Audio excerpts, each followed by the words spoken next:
میں نے پتہ نہیں کون سا گناہ کیا تھا جس کی سزا تمہاری صورت میں مجھے ملی ہے۔ مدثر اپنی بیوی کو گالیاں دے رہا تھا۔ غزالہ چارپائی پہ بیٹھی ہوئی روتے ہوئے بولی، مدثر پلیز آپ گالیاں نہ دیں مجھے، میں نے کیا ہی کیا ہے؟ آپ ہر روز میرے ساتھ جھگڑا کرتے ہیں، آخر چاہتے کیا ہیں آپ؟ مدثر الفاظ کی آگ برساتے ہوئے بولا، چاہتا یہ ہوں کہ میں تم کو طلاق دے دوں، تم سے میری جان چھوٹ جائے۔ غزالہ روتے ہوئے بولی، مدثر میں ماں بننے والی ہوں، کچھ تو رحم کرو مجھ پہ۔ مدثر نے منہ پر تھپڑ مارا اور کہا، بھاڑ میں جا تو اور تیرا بچہ، وہ بچہ میرا نہیں ہے، تم ایک گندی عورت ہو۔ غزالہ چپ ہو گئی۔ واہ مدثر واہ، کیا مردانگی دکھائی ہے تم نے، کلمہ پڑھ کر ہم دونوں نے ایک دوسرے کو قبول کیا تھا، اور یہ صلہ دے رہے ہو مجھے کہ گندی عورت کہہ رہے ہو، جبکہ تم نے خود کسی لڑکی کے ساتھ یاری لگائی ہوئی ہے، اس لڑکی سے شادی کرنا چاہتے ہو، اس لیے بس ذلیل کر رہے ہو۔ مدثر چلا کر بولا، ہاں کرنے لگا ہوں دوسری شادی، جاؤ تم سے جو ہوتا ہے کرو، دفع ہو جاؤ میری گھر سے، کمینی عورت۔ غزالہ کی آنکھوں میں بے بسی کی انتہا تھی، کانپتی آواز میں بولی، مدثر اللہ پاک کا واسطہ ہے، مجھے طلاق نہ دینا، تم دوسری شادی کر لو، مجھے کوئی اعتراض نہیں ہے، لیکن مجھے نہ دو طلاق، میں تم سے خرچہ بھی نہیں مانگوں گی، خود کما کر اپنا پیٹ پال لوں گی، مجھے طلاق نہ دینا۔ مدثر غصے میں 3 بار طلاق بول کر غزالہ کو دھکے دینے لگا۔ غزالہ چیخ چیخ کر رونے لگی۔ کتنا عجیب تماشا ہے دنیا کا، عورت مکار ہو، ہوشیار ہو، جیسی بھی ہو، وہ مرد کے جوتوں کی خاک رہتی ہے۔ مرد برا ہو کر بھی کبھی برا نہیں ہوتا، عورت بری ہو کر طوائف بن جاتی ہے۔ میں نے دیکھا ہے بہت ہوشیار اور مکار عورتوں کو چند پیسوں کے عوض بکتے ہوئے۔ خیر غزالہ اپنے ماں باپ کے گھر چلی گئی، جا کر قیامت کا برپا ہونا لفظ لفظ سنایا۔ ماں باپ کیا کر سکتے تھے بھلا، اب تو طلاق ہو چکی تھی، اب کوئی راستہ باقی تھا ہی نہیں، پیٹ میں 4 ماہ کا بچہ بھی تھا، زندگی نے زوردار تماچا منہ پر دے مارا تھا۔ غزالہ کے بھائیوں کو پتہ چلا تو وہ کہنے لگے، تم اس کے سامنے زبان نہ لڑاتی، چپ رہتی۔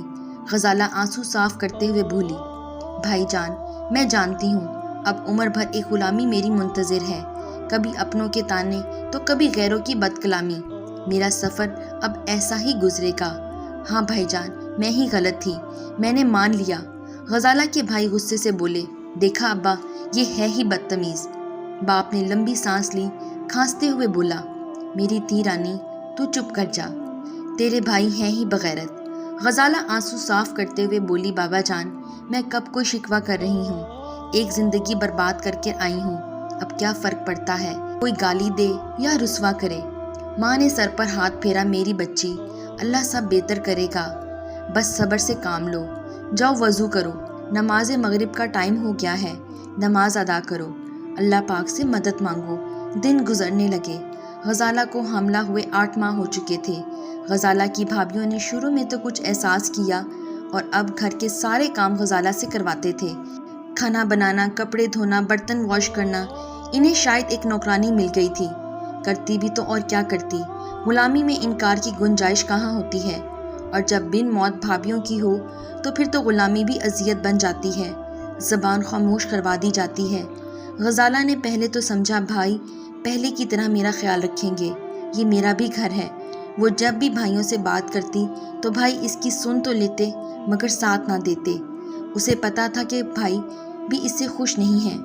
ایک دن کسی بات پہ غزالہ نے بھابھی کو کچھ کہا تو بھابھی نے مسکرا کر کہا، بی بی یہ ہمارا گھر ہے تمہارا نہیں، یہاں رہنا ہے تو سب کام کرنے پڑیں گے، ورنہ ایک پل بھی نہیں لگے گا تم کو یہاں سے نکلوا دیں گے۔ غزالہ چپ ہو گئی، وہ سمجھ رہی تھی کہ اب زندگی اپنی مرضی سے جب چاہے جتنا چاہے ستم ڈھائے گی۔ وقت گزرنے لگا، اللہ پاک نے غزالہ کو بیٹی عطا کی۔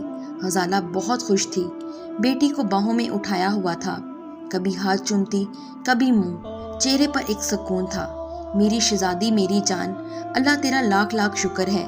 بیٹی کی پیدائش کے 1 مہینے بعد غزالہ کے بابا دنیا سے چل بسے، کمر ٹوٹ گئی تھی بابا کی جدائی سے، بابا بڑھاپے میں بھی غزالہ کی ذمہ داری اٹھائے ہوئے تھے، اب ہاتھ بھائی بھابھی لوگوں کے سامنے پھیلانا تھا، اب مقام فقیری آنا تھا، ماں کچھ کہتی تو بیٹے ڈانٹ دیتے، غزالہ فجر کی نماز ادا کرتی اور ایک مزدور کی طرح گھر کا کام کرنے لگتی،